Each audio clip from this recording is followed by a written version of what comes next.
ምድረ በዳዎቼ ሁኔታዎች ከብደው እምነቴን ሊያስጥሉኝ ቢጥሩም እኔ ግን ያመንኩትን አምኛለሁ፣ የገባኝ ገብቶኛል። አሁን አንድ የገባኝ ነገር ቢኖር ይሄ የእምነቴ ፈተና መሆኑ ነው። ሁኔታው መጥቶ ገፋኝ፣ ይወድቅ ይሆን ብሎ አስቡ። እኔም ጥቂት ተንገዳገር፣ ግን ደግሞ አልኩ እንዴት እምነቴን እጥለዋለሁ?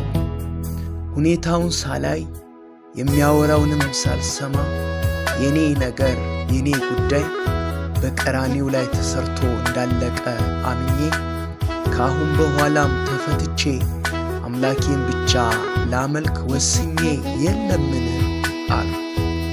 ታዲያ እኔ እወድቃለሁን?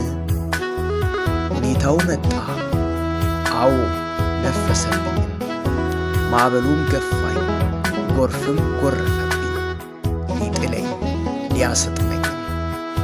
ለካ የእኔን መጽናትም ሆነ መውደቅ የሚወስነው የቆምኩበት መሠረት ነው። እኔስ አልወድቅም፣ ምክንያቱም እምነቴ የተመሠረተው በሕያው ዓለት ላይ ነው፣ እርሱም ኢየሱስ ክርስቶስ ነው። ስለዚህ አልወድቅም፣ በፈተናውም እጸናለሁ።